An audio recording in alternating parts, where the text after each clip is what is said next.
bahwa handphone korban saat di rumah sakit itu ada di tangan F. Namun sampai saat ini handphone korban itu belum ditemukan di mana. Gitu loh. Saat diklarifikasi, saat ditanya pun juga ke F tidak mengaku gitu bahwa si handphone korban ini ada di F. Sementara sewaktu di rumah sakit ditanyanya handphone korban dilihat ya, Teteh lihat sendiri ya? Iya. Lihat sendiri. Oke.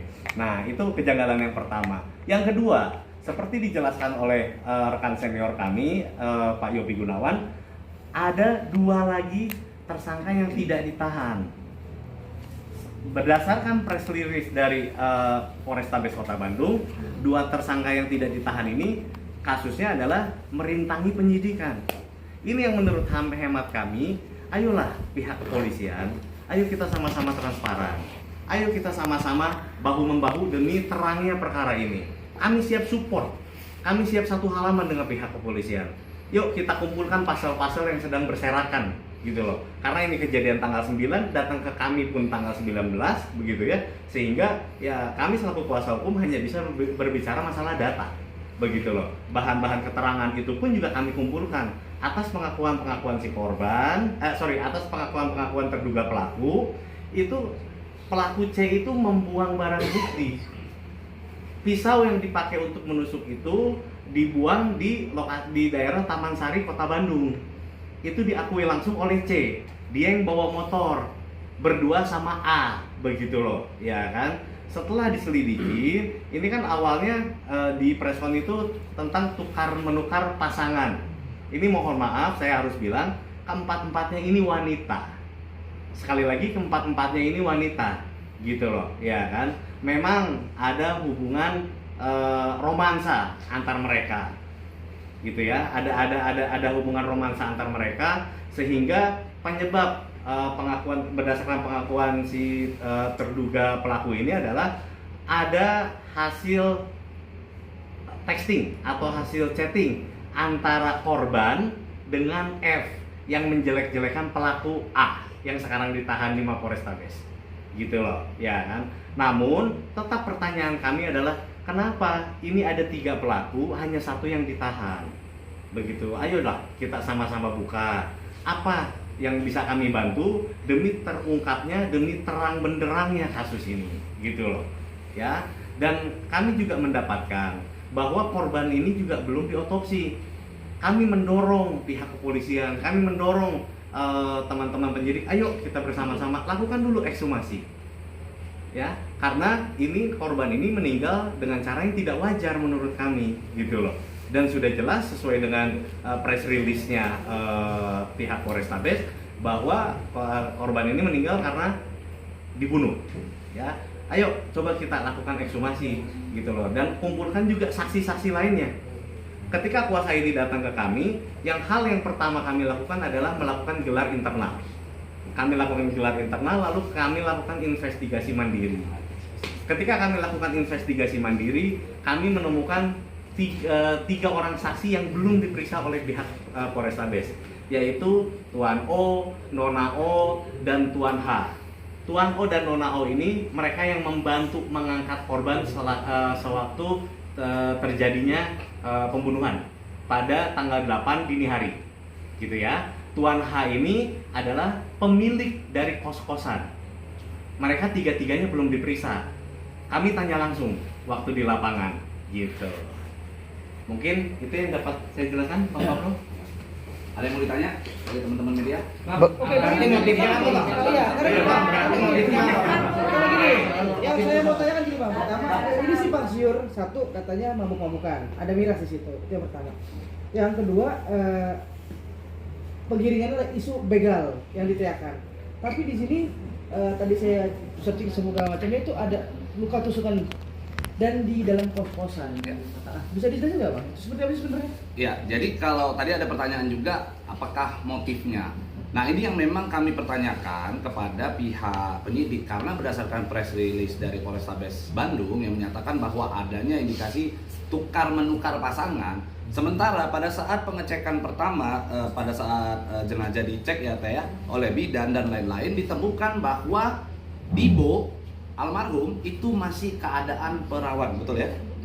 Ya, masih perawan dan tidak pernah melakukan hubungan-hubungan yang terlarang di dalam norma-norma agama. Selain itu juga dari pihak temannya ada Marta ya, dari temannya pernah mendapatkan chattingan bahwa ada ajakan-ajakan untuk melakukan hubungan, tapi diajak cewek ya, telanjang dan lain-lain, dia kabur, dia tidak berani. Jadi sebenarnya hubungan sesama jenis yang katanya bertukar-tukar, yang katanya disampaikan oleh pihak penyidik, ini juga perlu kita pertanyakan. Benar nggak itu menjadi satu motif? Apa yang membuat para penyidik akhirnya berani mengambil kesimpulan bahwa motifnya adalah bertukar-tukar pasangan? Lalu terkait dengan apa tadi pertanyaannya, pembunuhannya dengan cara apa? Pembunuhannya dengan cara lehernya ditusuk dengan pisau, dicongkel-congkel. Jadi benar-benar ditusuk di leher, lalu ini sampai dagingnya keluar ya Pak ya? Sampai dagingnya keluar, dan ini adalah satu perbuatan yang keji. Yang perlu kita garis bawahi di sini adalah bukan hanya sebatas motif.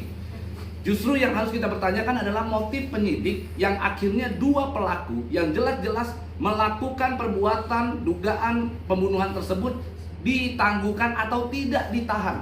Ini yang menjadi persoalan. Karena untuk pertama kalinya di Indonesia ada orang yang diduga bersama-sama melakukan pembunuhan tidak ditahan.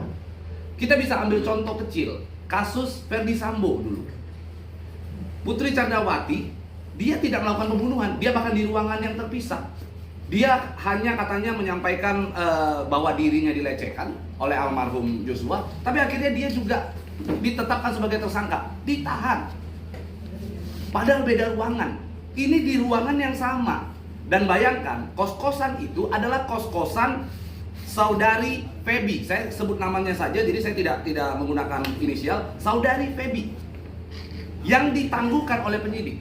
Pisaunya juga adalah pisau milik daripada saudari Feby, ada di dalam kos-kosan itu. Sehingga kenapa alasan penyidik menangguhkan saudari Feby? Ini yang sebenarnya harus di-highlight oleh teman-teman media. Begitu. Ada lagi? Oke, Bang, ini kan terus saya lagi pada nanya juga, ada yang ngabarin sebetulnya korban udah berusaha untuk minta tolong sama warga, tapi ternyata nggak ada respon. Seperti apa? Ya. Jadi memang ditemukan bahwa adanya sebuah upaya dari korban untuk melarikan diri. Ada video yang jejak tangannya di tembok. Jadi ada kelihatan, dan memang kami menduga bahwa korban sempat berupaya kabur. Ini nih, maaf. Ini Pak. Nah, ini jejaknya, ini kelihatan jelas. Tuh. Ini video di mana jejak darah sepanjang tembok itu masih terlihat jelas. Dan itu arah keluar. Nah, setelah korban tersebut berhasil keluar, malah diteriakin begal oleh Feby, oleh seseorang yang ditangguhkan oleh pihak penyidik. Masa orang yang sangat berperan penting, yang mengakibatkan seseorang meninggal dunia itu ditangguhkan oleh pihak penyidik, dan dengan alasan bahwa orang-orang yang ditangguhkan tersebut, orang-orang yang tidak ditahan tersebut karena tidak terlibat dalam pembunuhan, katanya karena mereka dilekatkan pasal 221, yaitu merintangi penyidikan. Bagaimana jalan ceritanya? Justru kalau kita mau bicara merintangi penyidikan, kalau benar mereka merintangi penyidikan, maka hari ini ketika mereka tidak ditahan, mereka berpeluang besar untuk melakukan perintangan penyidikan jauh lebih besar. Maka kami meminta agar Polrestabes segera menahan mereka. Bang, ada indikasi sesuatu gak sih Bang? Kenapa banyak janggal ya, dari kematian dan segala macam? Ada nggak indikasi tertentu guys? Atau ada orang dalam atau apa? Kalau indikasi tertentu kami tidak berani berasumsi, oke? Akan tetapi saya cuma hanya ingin berpesan kepada pihak penyidik ini secara pribadi dari saya, bukan dari kuasa hukum, bukan dari korban. Jangan lagu bayar-bayar polisi, kan ada ya? Lagu bayar-bayar polisi itu begitu booming, berusaha oknum-oknum menekan, membungkam lagu tersebut untuk tidak diperdengarkan. Tapi begitu kejadian seperti ini, penyidik tidak bisa berbuat apa-apa. Maka kami minta buktikan bahwa lagu bayar-bayar polisi itu adalah lagu yang tidak sebenarnya. Itu permintaan kami kepada pihak penyidik. Oke. Biar masyarakat tuh tetap percaya dengan aparatur negara, kan bisa dibilang gitu. Iya, kami berharap agar masyarakat bisa percaya kepada pihak yang berwajib, kepada pihak kepolisian, dalam hal ini Polrestabes Bandung. Buktikan melalui kasus ini. Ini sebenarnya hal sepele kok. Sekarang gini ya, saya kasih contoh. Saya misalnya di dalam satu ruangan, saya sama istri saya lagi mau maling satu ruangan. Terus istri saya masuk ke dalam ruangan tersebut, saya di luar ngejagain. Terus polisi datang. Lalu saya bilang sama polisi, nggak ada apa-apa Pak. Akhirnya berhasil istri saya maling. Pertanyaannya, saya terlibat nggak di dalam upaya perbuatan pidana maling tersebut? Tentu terlibat. Jadi jangan dipisahkan. Ini adalah perbuatan secara bersama-sama. Jangan, maksudnya gini loh, jangan karena sebelumnya ini melihat bahwa korban adalah orang kecil, lalu ini di daerah, tidak disorot oleh media, suka-suka dalam menegakkan hukum. Harus tegak lurus. Apalagi saat ini saya dapat info tidak ada di otopsi ya. Korban tidak ada di otopsi. Lalu apa tindakannya kalau tidak di otopsi? Maka kami mendorong agar Polrestabes lakukan ekshumasi. Lakukan penggalian terhadap kubur, otopsi ulang. Cek sebab mati daripada orang tersebut. Orang jelas kok, siapapun ditusuk lehernya, ya pasti sangat berkemungkinan untuk meninggal dunia. Itu kurang lebih. Berarti meminta gelar perkara ulang bisa dibilang itu, Bang? Silakan. Ya, oke. Baik, nanti mungkin langkah selanjut dari kami tim kuasa hukum, setelah puzzle-puzzle atau bahan keterangan atau data-data lain berhasil dikumpulkan, kami meminta adanya gelar khusus dari pihak kepolisian agar kami ikut dilibatkan dalam gelar tersebut. Ya, dengan tujuan sekali lagi, kami tim kuasa hukum ingin bersinergi dengan pihak Polres, ingin bersinergi dengan pihak kepolisian. Ayo kita sama-sama bergandeng tangan demi terungkapnya terangnya kasus almarhum Dibo.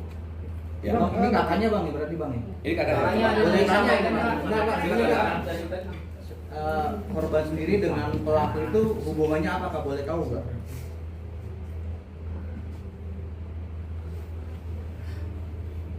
Nah, kalau nggak bisa mungkin juga. Baby itu emang teman dekatnya sama korban. Korban cuman waktu pas posisi adik aku kan orangnya baik, gak pernah neko-neko, selalu nasihatin teteh. Pas kena dia,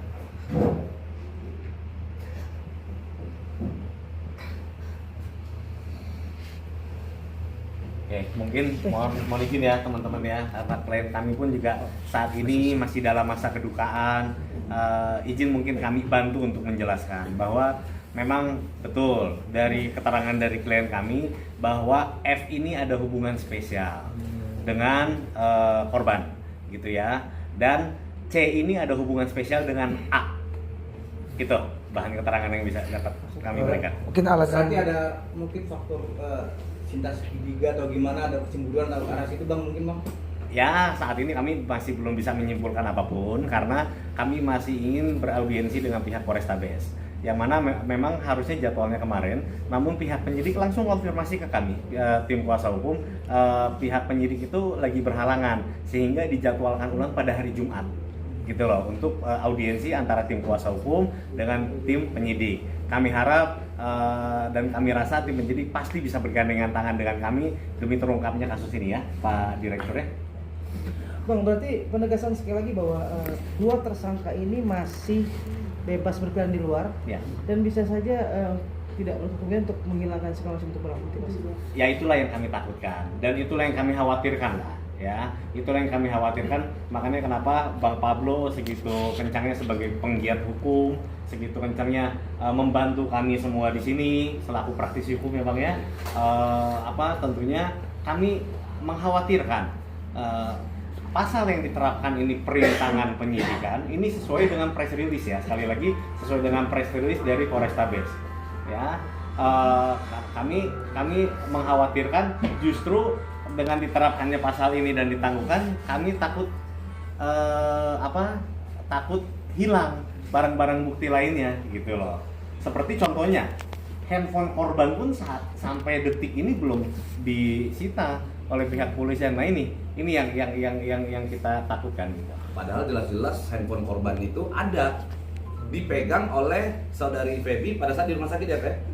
Dipegang oleh saudari Feby. Kelihatan bahkan saat ini kalau kita cek TikToknya Dibo sendiri masih sering aktif ya, masih sering aktif. Dan terakhir detik-detik Dibo mohon maaf meninggal dunia, itu 3 orang tersebut masih sempat menggunakan TikTok daripada Dibo untuk melakukan live, betul ya Teh?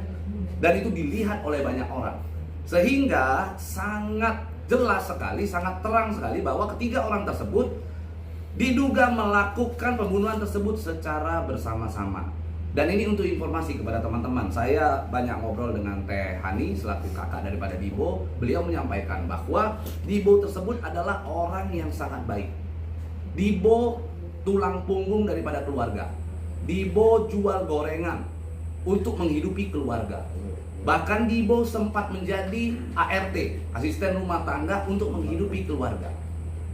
Sehingga janganlah kita biarkan orang yang memang sebagai tulang punggung keluarga, orang anak yang baik, lalu di framing sedemikian rupa. Apalagi yang memframing tersebut adalah pihak penyidik. Tugas daripada penyidik, lakukan penegakan hukum. Siapa yang diduga melakukan sebuah tindakan pidana, tangkap, tahan. Jangan malah mencoba untuk melakukan framing kembali gitu. Dan sekarang kami juga menduga sejumlah orang gitu ya, yang mungkin perlu diperiksa juga secara intens. Misalnya, salah satu pemilik daripada kos-kosan tersebut. Jadi di kos-kosan ini Feby menyewa di situ, tapi pemilik daripada kos-kosan tersebut ada seseorang yang berinisial H. Mungkin perlu untuk diperiksa juga. Bagaimana sepengetahuan dia, karena di sana tidak ada orang yang ngekos. Yang ngekos cuma ada 1 orang ya? Ya, betul. Hanya ada 1 orang. Bahkan Feby tinggalnya bukan di situ. Feby itu rumahnya dekat situ. Ngapain ngekos di situ? Coba bayangkan. Jadi Feby tinggal bukan di tempat kos-kosan yang tempat kejadian pembunuhan tersebut. Feby tinggalnya justru di luar daripada itu. Dekat, jaraknya sangat dekat sekali. Mungkin mohon maaf kepleset nyampe. Lalu kok bisa gitu loh, mereka melakukan perbuatan tersebut di sana gitu ya. Lalu mengatakan bahwa itu adalah kos-kosan Feby. Ngapain dia ngekos di situ sementara rumahnya dekat situ? Berarti ada dugaan berencana dong Bang ini. Kami menduga, saya secara pribadi menduga keras. Terus langkah apa buat Bang Pablo sendiri untuk mempercepat proses tersebut? Jadi kami pertama akan menulis surat ke pihak Polrestabes Bandung. Yang pertama adalah masalah ekshumasi ya. Kami minta agar segera di ekshumasi ya. Ekshumasi kemudian dilakukan otopsi ya supaya jelas itu kematiannya apa sebenarnya. Yang kedua adalah agar HP yang saat ini dipegang oleh F ya untuk segera disita karena HP itu adalah milik korban. Yang mungkin itu semua ada di situ. Karena gini Bang, jangan sampai ada tersangka kerjasama dengan aparat. Nah jadi balik ada sesuatu, ada bagaimana atau itu dengan saudara atau dengan seperti atau apa, nah itu Pak. Betul. Ya itu yang ketiga adalah saksi.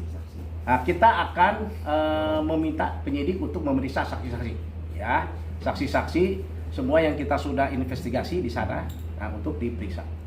Dokter juga ya, termasuk dokter. Nah, termasuk dokter. Ya. Yang saya tadi jelaskan tadi. Yang menerbitkan surat kematian. Ya kenapa ini dokter menulis surat hanya penyebabnya adalah bukan penyakit menular. Emang ini sakit orang ini. Udah tahu kan itu darah. Pembunuhan ditusuk Kan ini lehernya. jelas. Ya, kalau dia sakit, oke, dia bilang itu. Apa sakitnya menular atau tidak menular? Nah, itu kan ya. Nah, ini juga perlu di penyidik nanti untuk memeriksa dokter yang melakukan pemeriksaan ini. Ya, Pelaku psikopat atau gimana Bang? Serem juga cara membunuhnya Bang. Ya kalau kita secara manusiawi ya, saya sebagai seorang manusia yang normal, jangankan membunuh manusia, membunuh hewan saja nggak sampai rasanya di hati itu. Misalnya ada kucing itu kita tusuk lalu kita congkel-congkel. Di mana rasa kemanusiaan kita ketika melihat keadaan itu? Maka kami meminta agar masyarakat ayo ikut serta ambil bagian di dalam persoalan ini, kita kawal bersama-sama. Dan kami juga meminta kepada Bapak Kapolri, saat ini ada seseorang yang menjadi korban dari tindak pidana pembunuhan, dan ini adalah keluarganya. Kami meminta agar Bapak Kapolri turun tangan, atensi terhadap perkara tersebut, karena perkara tersebut banyak sekali kejanggalan. Kami ingin hukum benar-benar ditegakkan. Harapan Teteh bagaimana, Teh? Seadil-adilnya dihukum yang tidak bersalah. Seadil-adilnya aku mohon warga Indonesia.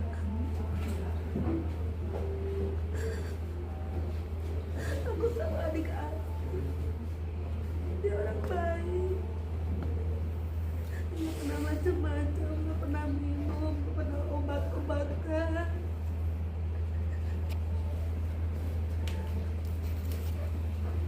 Ya oke, lagi-lagi teman-teman media mohon maaf ya karena klien kami dalam masa kedukaan nih, belum genap 1 bulan ditinggal oleh adinda tercinta, begitu ya, dalam keadaan meninggal yang sangat-sangat tidak wajar ya. Mungkin sedikit tambahan dari saya, dari tim kuasa hukum, ayo tim kepolisian juga, kami belum melihat nih tentang FAIR atau visum et repertum ya. Apa itu visum et repertum? Itu ketika korban itu dilarikan ke rumah sakit ya kan, kami belum terima nih data dari rumah sakit bahwa adanya luka tusuk berapa senti gitu loh ya kan, sehingga itulah nanti patut diduga seperti kata Bang Pablo menyebabkan hilangnya nyawa Dibo gitu loh ya, kedalamannya berapa gitu loh ya, dan juga barang bukti seperti pisau ya, seperti gagang pisau yang katanya sudah dipatahkan, dan berdasarkan pengakuan C itu dibuang di daerah Taman Sari di semak-semak gitu ya. Itu sih tambahan dari kami. Selain itu ada tambahan juga bahwa kita menyimpan 1 buah rekaman ya, Teh ya. Ya. Ada 1 buah rekaman yang ini rekaman tersebut perlu untuk diungkap nantinya, di mana di dalam rekaman tersebut jelas sekali saudari Feby itu sempat mengatakan permisi untuk balik ke ke kosan untuk membersihkan darah. Katanya disuruh Bapak kos ya, disuruh Bapak kos. Maka Bapak kosnya juga harus diperiksa. Semua harus diperiksa. Jangan main-main. Ini adalah sebuah kejadian di mana seseorang hilang nyawanya akibat ulah dari segelintir orang. Gitu. Jadi jangan sampai ini dijadikan main-mainan. Gitu. Tapi di TKP itu ada CCTV kayak gimana? Gak ada. Mau lihat ininya? Ada video lokasinya? Suasana kosan. Mohon maaf ya, itu tempatnya kayak kurang lebih kayak gudang-gudangan gitu. Coba.